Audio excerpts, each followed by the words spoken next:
هاي يا حلوين، ازيكم؟ عاملين ايه؟ يا رب تكونوا كويسين. وحشتوني كتير. فيديو النهارده حاجات وقطع مميزة جدا من شي ان. اشتريتها في البلاك فرايداي، وفي لسه قطع تانية جاية برضو في السكة.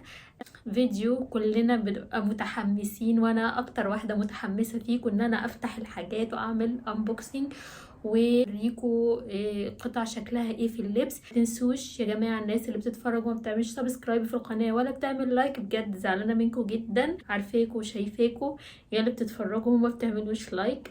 اعملوا لايك بليز للفيديو علشان يوصل لاكتر عدد من الناس وعشان القناه تستمر. ومن غير رغي كتير يلا بينا نبدا الفيديو.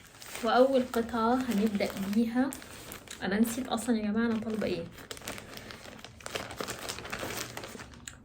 البلوزة الجملي دي طبعا يا جماعة شكلها في الصورة كان حلو جدا. لسه ما قستهاش، يعني انا بوريكم دلوقتي الحاجات وبعد كده هتشوفوا لما اقيسها. الموديل ده عجبني جدا، بس المشكلة ان هو خفيف. يعني بصوا الماتيريال بتاعته صوف خفيف قوي، ومش عارفة ده بعد كام لبسة هيبقى شكله ايه. فمش عارفة يا جماعة، بس هو كلون اللون عجبني جدا، اللي هو اللون الجملي. طبعا دي من الالوان الشتوية اللي هي بتفضل ثابتة معانا ما بتتغيرش، فمن الالوان الاساسية في الشتاء. فعجبني قوي عجبني قوي الموديل ده، اللي هو الرباط كده من قدام، ان الكم بتاعها واسع. فالستايل ده عجبني قوي في اللبس، بس عشان هي خفيفة. يعني هي هتتلبس كده في اول الشتاء، في الوقت اللي احنا فيه دلوقتي لسه الجو مش برد قوي. اديها 7/10. ده يا جماعة البلوزة الجملي، مش عارفة هي ليه لونها فاتحة في الكاميرا، يعني هي اغمق من كده. بصوا انا هلبس كل حاجة على البيزك الاسود عشان تشوفوا بس الحاجة شكلها ايه في اللبس. الكم بتاعها اهو واسع زي ما قلت لكم.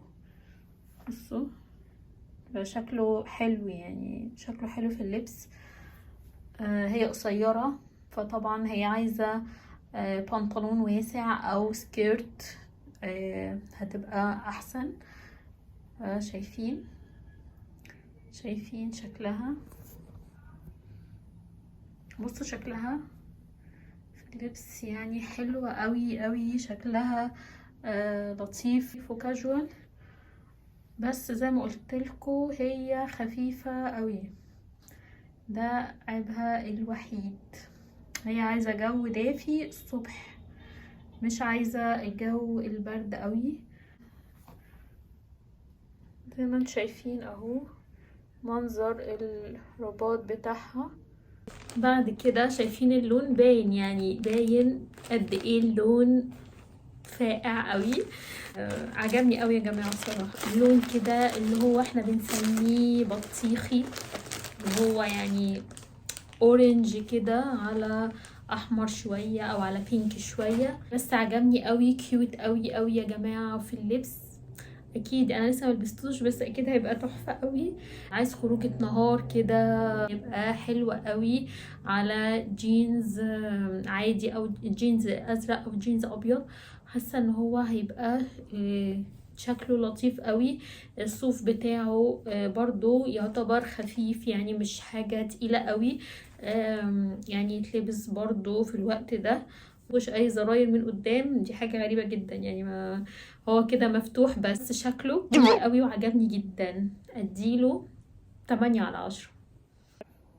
وادي يا جماعة الكارديجان القمر قمر، اللي انا حاسة ببهجة وسعادة وانبساط ان انا لابساه.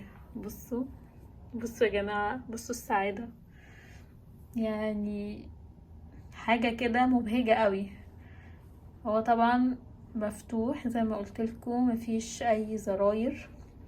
برضو قصير شوية، فبرضو عايز حاجة عليه، عايز حاجة يعني تحته تكون واسعة، على ممكن على بيزك او على بنطلون واسع. بصوا شكله واو، يعني شكله عجبني قوي. قولوا لي كده رايكم ايه، اكتبوا لي رايكم تحت في الكومنت. بعد كده حاجه لونها ازرق، مش عارفة ايه هي.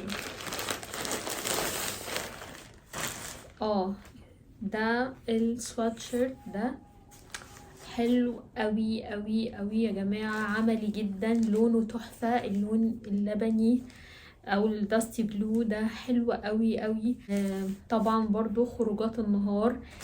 من جوه بصوا ثيرمال كده، فيه فرو فبيدفي جدا جدا، فحلو قوي. بصوا شكله عامل ازاي، حلو قوي، عجبني جدا جدا. مش عارفة اقول عليه ايه.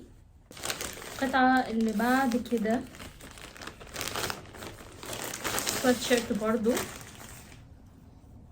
لون البينك، بحب قوي لون البينك يا جماعة. ده هودي مش سواتشيرت، طلع هودي. درجة البيبي بينك دي حلوة قوي قوي قوي، من هنا للسنة الجاية تحفة تحفة تحفة. بصوا يعني بيفرق معايا قوي التفاصيل الصغيرة. ده نفس الدرجة، عشان في ساعات بتبقى فيه هوديز بيبقى الحبل ده او الرباط ده بيبقى لون مختلف، مش بحبه، بحب يبقى نفس درجة الهودي. شكله شيك قوي وتحفة جدا جدا. وبرضو نفس الماتيريال من جوه اللي هي بتدفي من جوه، التبطين بتاعه اللي هو الثيرمال عامل زي البطانية، فطبعا بيدفي جدا جدا في الشتاء. عجبني موت موت، ده اديله 10/10. يعني هو انا لسه ملبستوش، بس انا شايفة ان هو يستاهل 10/10. القطعة اللي بعد كده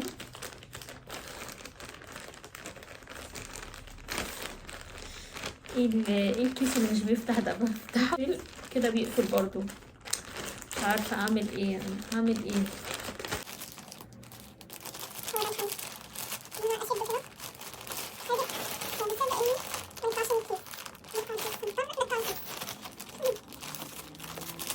هذا البراء يا جماعة، ما هذا البراء اهو فتح الحمد لله.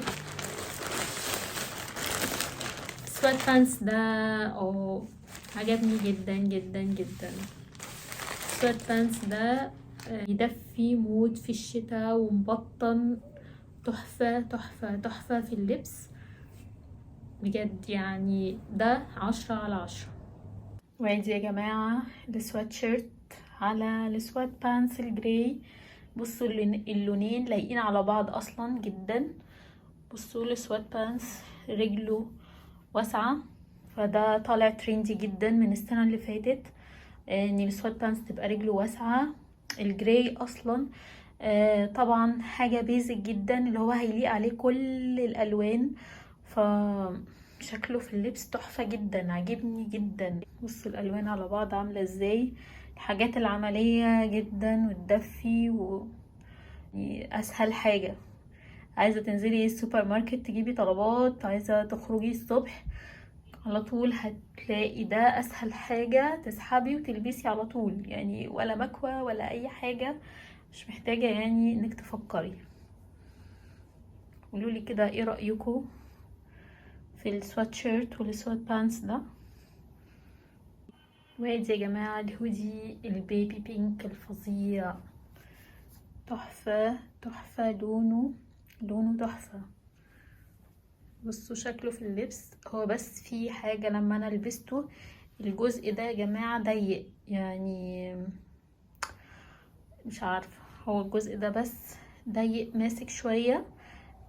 غير كده هو بصراحة تحفة قوي، يعني اللون زي ما انتم شايفين بيتكلم عن نفسه، مش قادرة اقول حاجة.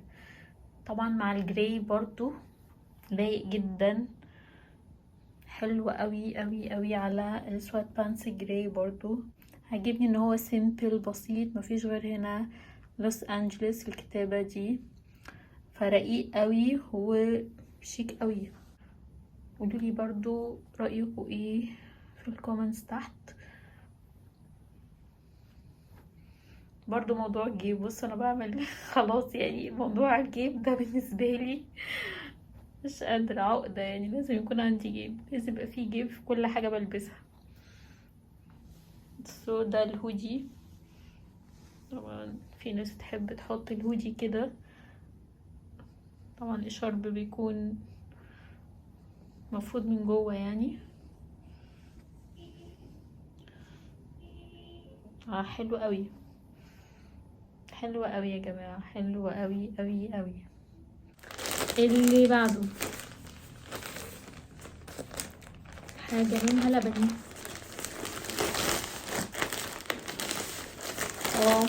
ده كوت يا جماعة. طبعا خلاص يعني عرفنا الكوت بتاعت شي ان، الماتيريال هي ما بتتغيرش، اللي هي اللي عاملة زي الجوخ دي، بتدفي موت في الشتاء، وكمان مبطن، فحاجة يعني منتهى الشياكة. اللون اللي هو الداستي بلو، طبعا ده درجة حلوة قوي، بتليق على حاجات كتير جدا. الجيب بتاعه في جيب كده كبير من قدام. طبعا الجيوب مهمة قوي في الشتاء يا جماعة، بالنسبة لي الجيوب دي حاجة أساسية جدا جدا. في زرار من هنا الشفاف ده هيقفل كده، وبعد كده الزرار ده اللي بره هوريكم وانا بلبسه يعني. هي الزراير شيك يا جماعة، الزراير شيك، بس مش عارفة ليه حاسة الذهبي مع اللبني مش لايق. انا يعني شايفة ان لو كان لونه فضي كان هيبقى اشيك بكتير من اللون الذهبي. الذهبي ده تحس ان هو وورم، يعني وورم كولرز، عايز حاجة الوان اللي هي الدافية، اللي هي الالوان الاورنج، البنيات، الحاجات دي. لكن اللبني طبعا من الكولد كولرز اللي هي بتليق معاها حاجات الدرجات الفضي. غير كده هو طبعا تحفة وعجبني جدا، واديله 8/10. وادي الكوت يا جماعة، تحسوا ان الجيب عالي شوية. بصوا شكله، هو طويل يعني على بنطلون طبعا، او على بيزك هيبقى حلو قوي زي ما انا لابساه كده. على بيزك جراي هيبقى تحفة طبعا، هيبقى حلو قوي مع درجة الداستي بلو ده، هيبقى حلو قوي. بصوا شكله كده. قفلته طبعا بالزرار، قفلته بالزرار اللي جوه، وهنا زرارين كده. ده شكله بعد ما قفلته. على جينز طبعا هيبقى حلو قوي، او على اي بنطلون، برضو بنطلون جراي هيبقى شكله برضو لطيف قوي عليه.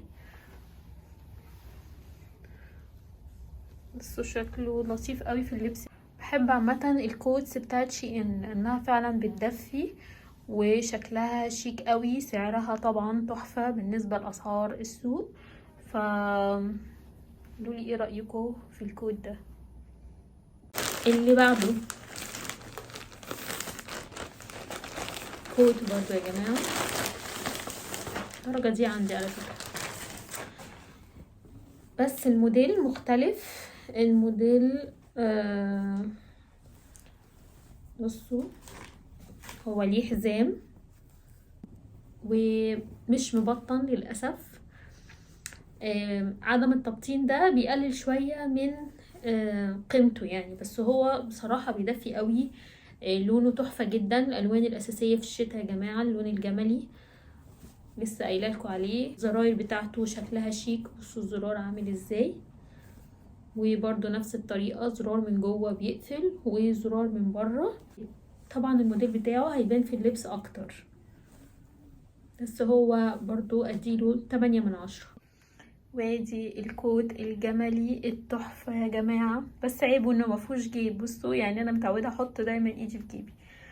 بصوا شكله حلو قوي، هو زرارين بس كده، يعني واحد زرار من جوه وده زرار تاني من هنا، ده شكل. وادي الحزام، هو ليه كده خياطة هنا عالية زي وسط عالي كده، فيبقى حلو قوي مع الابل شيب. الناس اللي جسمها شكله ابل شيب، فيبقى حلو قوي. اللي هو قلنا الحاجات اللي وسطها عالي بتبقى لايقة عليهم. بصوا على البيزك حلو برضو، على البيزك الاسود حلو جدا. طبعا على بنطلون برضو هيبقى تحفة قوي. الكول بتاعته بصوا زي ما انتم شايفين اللي هي مش كبيرة قوي، متوسطة او صغيرة، فحلوة مش مضخمة. الناس اللي هي من فوق ضخمة يليق معاها الستايل ده، ان هي الكولا دي ما تبقاش عريضة. بصراحة شيك قوي يا جماعة، شيك قوي قوي في اللبس ومدي شياكة وفخامة. عجبني قوي. قولولي بقى رأيكم ايه في الكوت ده. اللي بعده اسعد لحظات حياتي دي يا جماعة بجد، ان انا اعمل انبوكسنج وافتح واشوف الحاجات اللي انا طلبتها. اللون ده يا جماعة انا بموت فيه، اللون ده عشقي. اللون ده شياكة شياكة شياكة من هنا للسنة الجاية. اي حد بيلبس اللون ده انا بحترمه جدا، لانه هو شياكة، دليل على الشياكة والاناقة والذوق الراقي جدا. بصوا اللون اللي هو كريم، ممكن نسميه اللون الكريمي، البيج الفاتح. طبعا شيك قوي، يعني اللون شيك قوي. برضو المشكلة ان هو مش مبطن من غير حزام، يعني مش مبطن من غير حزام. الكولا بتاعته عريضة يعني او كويسة، حلو. الجيب نفس اللي فات، في جيب من هنا من قدام، ودي حاجة مهمة جدا وحلوة قوي. الزراير بتاعته برضو لطيفة، اللون اللي هي البني المحروق، نفس الستايل اللي هو بيتربط من جوه. وهتشوفوا معايا في اللبس دلوقتي هيبقى عامل ازاي. اديله برضو 8/10 عشان مش مبطل. الكوت ده يا جماعة مش قادرة بجد، وهم يعني. بصوا شكله في اللبس عامل ازاي، عجبني قوي، يعني عجبني قوي لونه، والموديل بتاعه حلو قوي. الموديل حلو قوي، الجيوب بتاعته حلوة. الكولا العريضة دي شياكة قوي.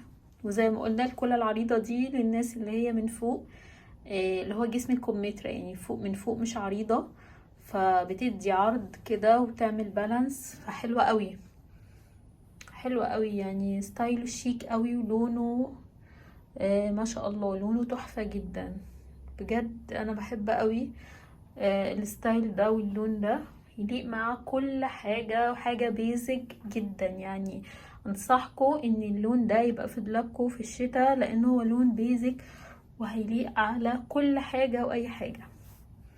بصوا شياكته حلو جدا جدا جدا، حلو قوي. قولوا لي ايه رايكم تحت في الكومنتس، عايزه اعرف رايكم ايه، رايكم زي رايي ولا لا. نيجي لاخر قطعه ان شاء الله تكون مسك الختام. الجاكيت ده الزيتي، ده جاكيت قصير، مش كوت طويل. برضو نفس الماتيريال بتاعت الكوت ستاتشي ان، نفس الماتيريال اللي هي الجوخ اهي، مش مبطن برضو.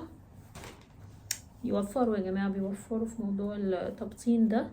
الزراير بصراحة عجباني جدا جدا جدا، الزراير حلوة قوي، شيك قوي، لونها ذهبي. بصوا شكلها حلو قوي، عجبني قوي الزراير. هو من غير حزام، بس في جيب، الحمد لله في جيب اهو. شكله شيك قوي على فكرة، شيك قوي قوي في اللبس. طبعا الزيتي برضو من الالوان اللي هي اساسية في الشتاء، مش بنستغنى عنه. عجبني قوي، واديله برضو 8/10. وادي الجاكيت في اللبس، بصوا عامل ازاي، شيك قوي يا جماعة. الزراير مدياله شياكة، طبعا درجة الزيتي حلوة قوي. بصوا يعني حتى برضو لايق مع البيزك اللي انا لابساه. طبعا البيزك ده احنا اتكلمنا عنه قبل كده في فيديو بتاع القطعة الاساسية اللي لازم تكون عندك في الشتاء، فده يعني بجد منقذ جدا. يعني الفستان الاسود الصوف البيزك منقذ جدا. بصوا اشوف انا لبست كام حاجة عليه، لايقة عليه جدا، فحاجة حلوة قوي. ده ما يمنعش طبعا ان هو ممكن يتعمل له ستايلينج على بنطلونات وعلى الوان تانية كتير، بس دي الحاجة اللي هي السهل الممتنع، سهل وشيك في نفس الوقت. طوله عاجبني قوي لان هو ينفع جدا على بنطلونات، شيك قوي، شكله فخم وتحسي ان انتي لابسه حاجه غاليه يعني. حلو قوي. قولوا لي ايه رايكم، تفاعلوا معايا يا جماعه وقولوا لي ارائكم في القطعه دي اللي انا بجيبها علشان تدوني شويه بوش عشان ما اوقفش الفيديوهات. فيا ريت تتفاعلوا، تكتبوا لي ارائكم تحت. كده نكون وصلنا لنهايه الفيديو، يا رب يكون عجبكم والقطعه اللي انا جبتها عجبتكم. اكتبوا لي تحت في الكومنتس ايه اكتر قطعه عجبتكم. طبعا زي ما انتم متعودين مني هحط لكم اللينكات بتاعتها تحت في الديسكريبشن بوكس. طبعا كل ده هعمل له ستايلينج على الانستجرام، فتابعوني على الانستجرام عشان تشوفوا ستايلينج للقطعه دي. وما تنسوش تعملوا لايك للفيديو يا جماعة علشان يوصل لأكتر عدد من الناس، وأشوفكم في فيديو جديد. باي باي.